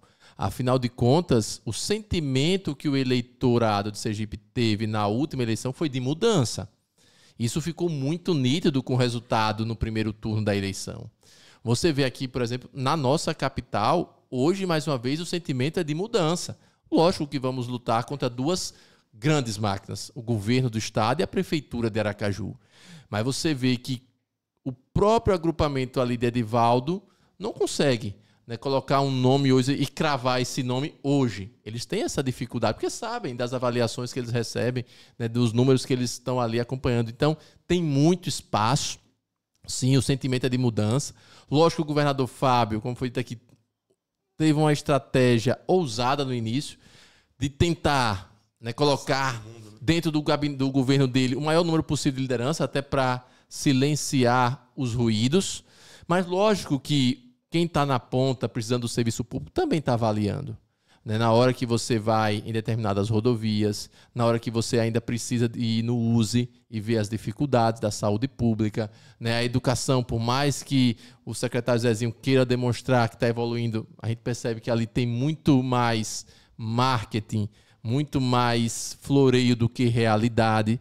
Então, assim, tem muita coisa ainda para acontecer. Lógico que eu espero que o governador acerte. Eu faço oposição, mas não quero que ele erre, porque na hora que ele erra, quem vai sofrer não é ele. O salário dele está garantido, eu acho que é um dos governadores que mais recebe subsídio nesse país, vai receber do mesmo jeito. Mas quem precisa do serviço público na ponta, sofre. Então a gente não pode torcer que ele dê errado. Agora, nós vamos estar ali, para e passo, conversando, dialogando, e você vê que a receita que eles encontram é a mesma dos governos de Jacques e Belivaldo, pegar empréstimos. Só em um semestre foram 600 milhões autorizados pela Assembleia Legislativa, ou seja, vão usar cada vez mais a máquina para a manutenção do poder. E isso a gente sabe que tem o seu lado positivo, mas também tem muito lado negativo nesse sentido. E aí a gente percebe até agora, nessa disputa interna no Ministério Público por uma vaga na desembargadoria, né, que no final quem vai cravar o nome é o governador. Daqui a pouco a própria OAB vai estar também disputando uma vaga para desembargador ali no início do próximo ano, eu acho. Então, mais uma situação que o governador depois, né, crava o nome. Tivemos aí a vaga do Tribunal de Contas, que foi preenchida, né, também nesse sentido. Ou seja, é um grupo, e aí ninguém pode dizer o contrário, que usando das regras do jogo, está se fortalecendo. Deputado, uma curiosidade. A gente entrevistou aqui no nosso último programa o seu colega, também de oposição, o deputado Marcos Oliveira. E ele fez uma colocação, logicamente que puxando um pouco a sardinha para a brasa dele, porque ele é do agrupamento político liderado por Valmir de Francisquinho, em Itabaiana, que coaduna, em parte, com essa observação que você fez agora. Né, dos acordos para Tribunal de Contas, para indicar outro ali, outro aqui, bota fulano aqui, Beltrano aqui, ajeita tudo.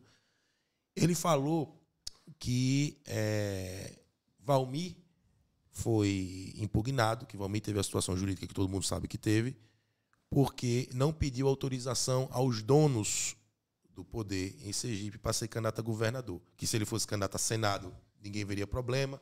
Se fosse candidato a deputado federal, ninguém veria problema. Mas como ele ousou tentar tomar a cadeira de governador, que é vista como ali, como propriedade daquela cúpula, ele foi ifado através de articulações jurídicas. Você concorda com essa afirmação? Veja, lógico que o processo envolvendo o ex-prefeito e candidato a governador deixou várias dúvidas na cabeça do sergipano. Como é que em um determinado mês eu estou inelegível e termina o processo eleitoral, o próprio TSE analisando o embargo de declaração, que a gente sabe quais são os mecanismos que o embargo de declaração pode enfrentar, mesmo com efeitos infringentes, que foi o caso, e você desmonta toda aquela tese que tinha sido construída e referendada pelo um pleno do TSE. Lógico que alguma coisa aconteceu, lógico, detalhes como ele tem, eu não tenho, mas que naquele momento a cúpula se sentiu muito ameaçada, não tenho dúvida. Porque eu disse, a manifestação do povo era por mudança. As pessoas queriam um outro agrupamento governando o Sergipe a partir desse ano. Ninguém tem quase 500 mil votos se não for, né, nessa situação. E aí, lógico, o segundo turno é uma outra eleição, um outro cenário, todo mundo sabe o resultado, mas passou. Né? Ou a gente, mais uma vez, começa tudo do zero para a gente poder lá na frente estar disputando bem novamente contra essa máquina poderosíssima, inclusive com, possivelmente, um governador que vai querer ir para a reeleição. Sim. Então você vê, né? naturalmente, é o caminho. Né? Um governador jovem vai querer ir para uma reeleição e a gente sabe das dificuldades que quem tiver na oposição vai enfrentar. Então a gente tem que estar, como dito aqui, pelo menos unidos, a grande maioria. Geórgio, nesse início do governo Fábio Mitidieri, quais são os pontos positivos, que todo governo tem ponto positivo, não tem só negativo, e quais são os pontos mais negativos que o deputado Geórgio vem enxergando? E a nota? E também a nota, de 0 a 10, qual é a nota que você daria à administração do governo Fábio Mitidieri? Veja, para mim, enquanto parlamentar e ali dentro do legislativo, o que até hoje me incomoda e não é desse governo, é algo que já vem de governos anteriores, é a forma como o legislativo é tratado pelo executivo. Ou seja, no momento que o governador, que tem ampla maioria, se dá ao desfrute de mandar um projeto de lei pedindo autorização para um empréstimo no início de uma sessão para ser votado naquele mesmo dia e conta aí com a aquiescência da maioria dos deputados, para mim é algo muito negativo ainda. Isso falando em termos do legislativo. Eu acho que o poder legislativo, no mínimo, deveria ser respeitado. E é isso que eu fico dizendo aos nossos colegas. Não adianta vocês quererem apenas dizer amém. Paciência, vocês têm todo esse direito. Mas veja, cada vez que vocês fazem esse movimento, a gente se enfraquece enquanto parlamento e vocês também são desvalorizados nesse conjunto. Então não custa nada o governador mandar um projeto dele na segunda, distribuir e na outra semana você ir ali apreciar. Agora você faz porque sabe que tem o voto, atropela o parlamento, né, diz que quer daquele jeito e tem que ser feito daquele jeito. Isso eu não concordo. Isso aí você está sempre batendo de frente com os meus colegas. Então, acho assim, esse é um ponto que me chama muita atenção. Com relação a outros pontos negativos do próprio governo, é o que eu digo, eu não vi ainda uma mudança significativa para a população do governo Belivaldo para o governo Fábio. Eu sei que ele mudou algumas peças, eu sei que ele está imprimindo o estilo dele, mas se você me perguntar, Geórgio, qual política pública hoje funciona melhor que a de Belivaldo? Eu tenho dificuldades de responder, porque eu recebo praticamente as mesmas broncas que as pessoas tinham no governo de Belivaldo. E olhe que o caixa de Belivaldo estava um pouco pior do que o caixa de Fábio. Fábio pegou a situação financeira do Estado em um outro patamar. Isso é fato, né? Tanto que Belivaldo, de fato, organizou essa parte. Deixou o saldo ali, assim, eu sempre fiz esse debate, alguns gostam, não gostam. A pandemia teve seu lado cruel, horrível, terrível para o nosso país, para o nosso mundo, mas para os gestores públicos foi a oportunidade que muitos tiveram de organizar a casa, porque veio muito recurso do governo federal. Muito recurso. Né? A gente fazia esse debate na Assembleia constantemente e eles não, mas estava lá aprovado. E aí Belivaldo conseguiu ali também com aquela situação, porque aí você parou a escola, economizou. Você parou cirurgias eletivas, você economizou. Você recebeu mais dinheiro para reinvestir em saúde, vinha recurso. É tanto que termina-se ali o ano, 400 milhões de reais em caixa. É tanto que o próprio governador Belivaldo sente confortável de antecipar a revogação dos 14% Sim. que ele descontava dos aposentados, porque ele sabia que tinha condição de ir até o final do ano. Lógico, também não deixa de ser uma manobra eleitoreira, que ele extinguiu ali, faltando 2, 3 meses para as eleições. Né? Teve também esse fato. Na questão positiva, Flavão, eu creio que assim, o governo ele se esforça, certo, nesse primeiro momento, até porque é necessário ele mostrar isso, né, que quer fazer algo diferente. Se esforça, mas eu não vejo ainda essa diferença. E eu gostaria de ver. Né? Eu sei que Belivaldo Chagas ia pouco na Assembleia, Fábio vai praticamente todos os meses. Isso é algo positivo para a população? Muda em que a vida de Dona Maria e de seu João, que está lá na ponta? Não muda nada. Ele traz um relacionamento mais perto da base dele, né, do governo dele, que Belivaldo fazia questão do contrário. E olha que Belivaldo era um oriundo, né, da Assembleia Legislativa, poderia ter feito outro movimento. Então, são situações como essa que ainda me fazem, né, refletir com muita tranquilidade, esperar um pouco mais para a gente não ser também, né, pego aí pela... dizer algo agora e amanhã já precisar dizer outra coisa. O governo está iniciando. E a gente sabe que no início tudo são flores, todo mundo com aquele gás todo, mas a gente quer resultado. Ontem tivemos na Assembleia uma sessão especial pelo Dia da Juventude. Bacana, o colega Samuel propôs, os jovens estavam lá. E aí, Juventude Sergipana, o que foi que mudou para vocês nesse governo Fábio Mitidieri? Eu perguntei lá isso. O que foi de concreto? A criação de uma superintendência de juventude? E isso por si só muda alguma coisa? Uma superintendência que, por exemplo, não tem orçamento, que depende, está pedindo, né, para executar o mínimo. Como é que você executa? Ligar diretamente à Casa Civil. Aí como é que você faz política pública nesse sentido? Né? E quem vai dar essa nota, Flavão, eu sempre digo isso, é o eleitor. Não é o deputado Geórgio Passos. Eu não sou professor. Eu disse uma vez, né, que nota quem dá o eleitor. No meu caso, eu tenho a minha avaliação, sei mais ou menos ali o que pode ser melhorado, e a gente vem dizendo isso na Assembleia, que tem algumas coisas que precisam ser melhoradas, e não é também fácil ser gestor público, eu tenho que reconhecer isso, até porque eu vi meu pai sendo prefeito, eu vi minha mãe sendo prefeita, e alguns também na Assembleia me dizem, olha, deputado, se você for prefeito, você vai ver que não é desse jeito que você está falando, e eu digo, me dê a oportunidade, né? Faça com que Fábio perca o seu líder de oposição na Assembleia, mandando para Ribeirópolis, e aí a gente vai ver se a gente dá conta ou não do recado, aí só o tempo. Antecipou a pergunta, né? Não, eu vou... Antes de entrar em Ribeirópolis, eu tenho ainda uma questão do governo. Daqui a pouco a gente entra em Ribeirópolis.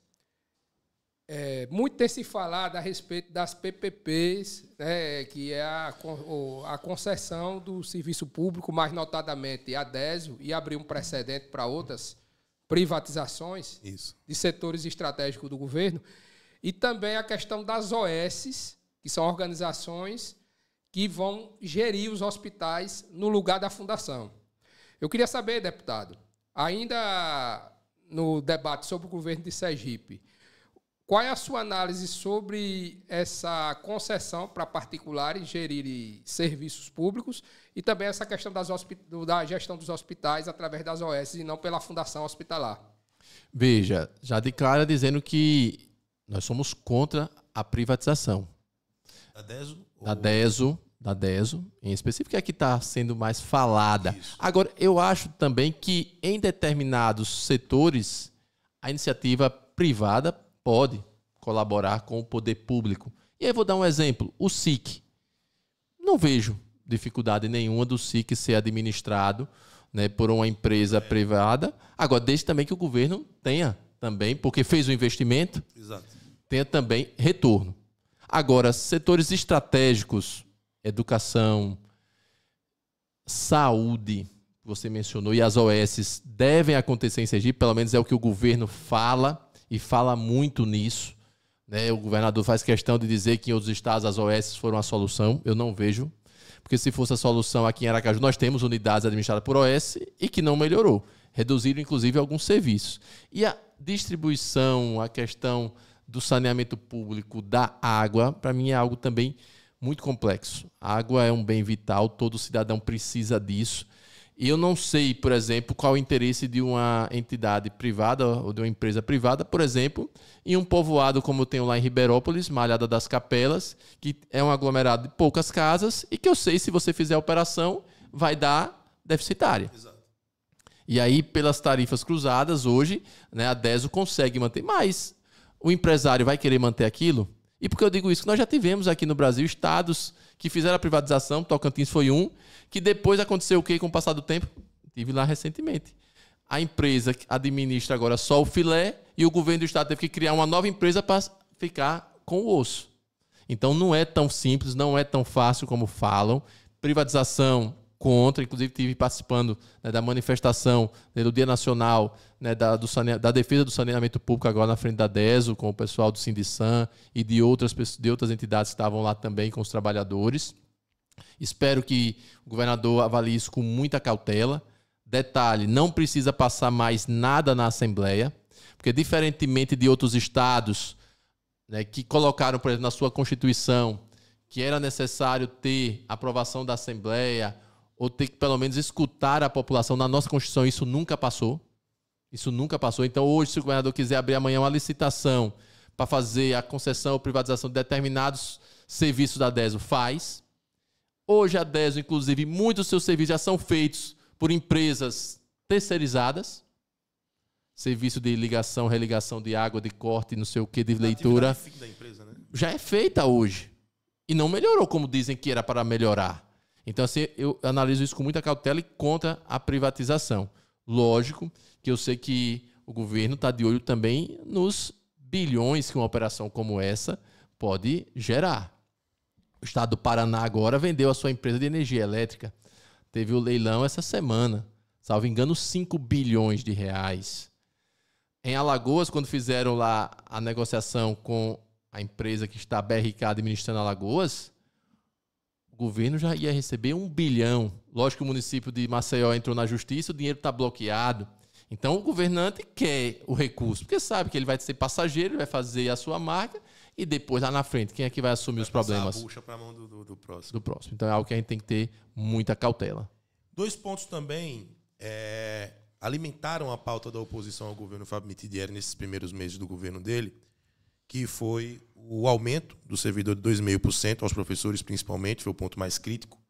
E, somado a esse, poucas semanas depois de anunciar esse aumento de 2,5%, ele faz um reajuste da tarifa do IPE Saúde, da parte que é a contrapartida do servidor, em alguns casos chegando a aumentar mais de 50%.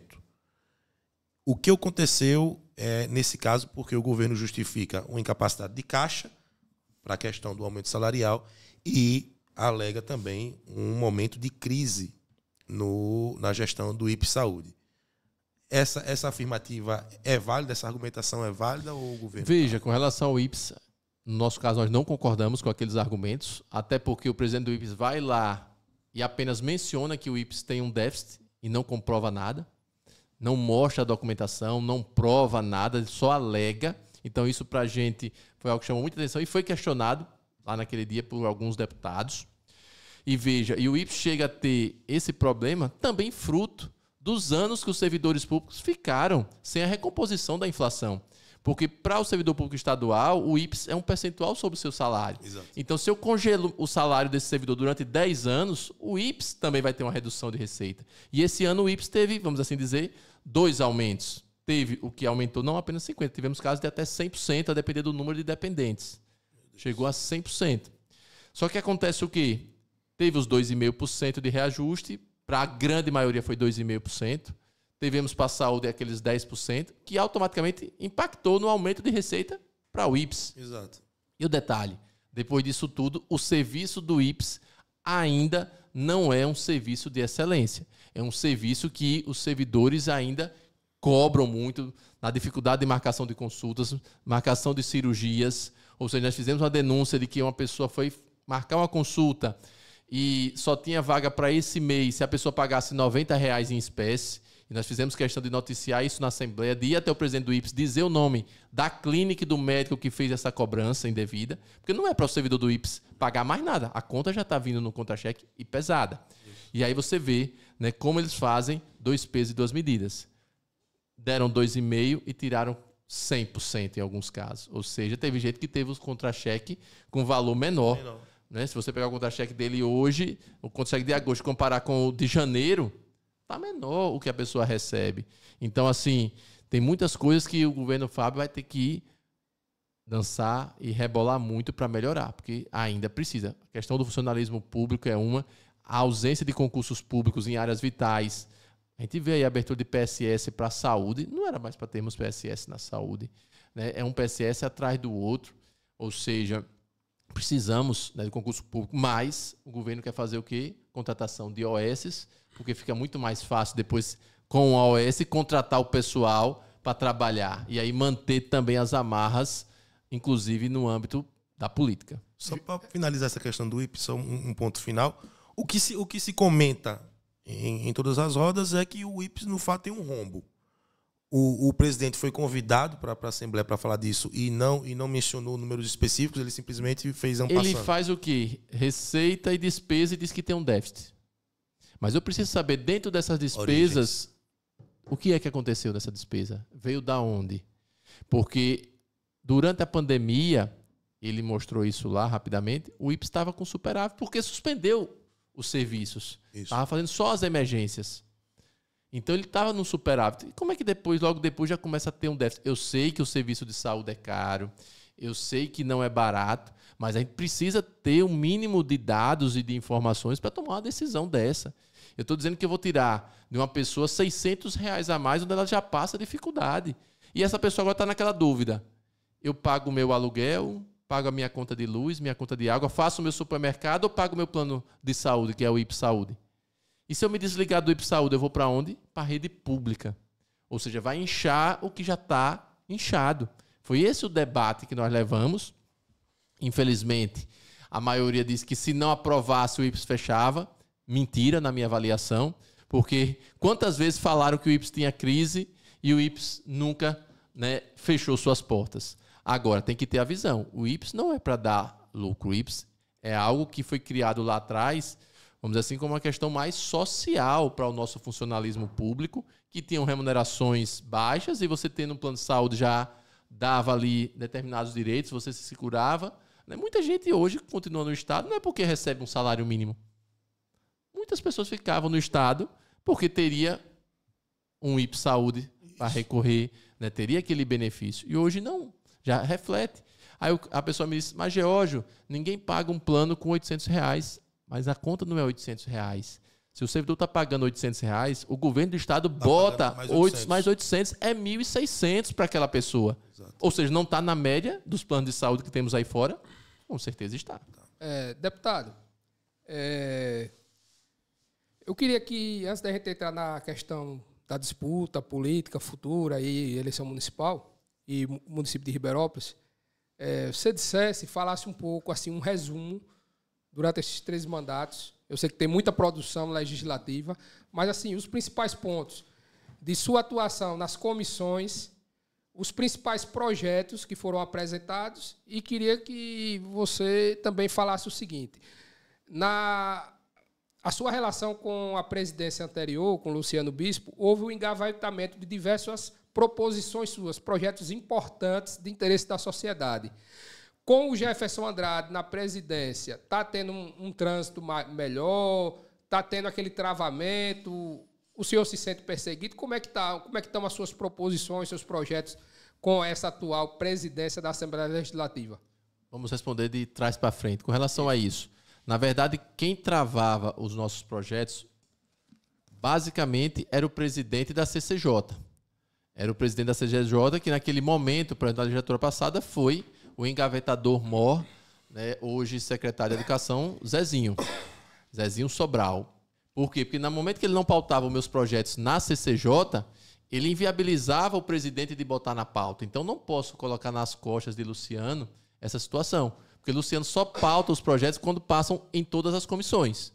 Se na primeira comissão Zezinho abria a gaveta, botava os projetos e fechava e jogava a chave, ou seja, e com isso diversas proposituras, não só minha, de diversos colegas, ficaram prejudicadas.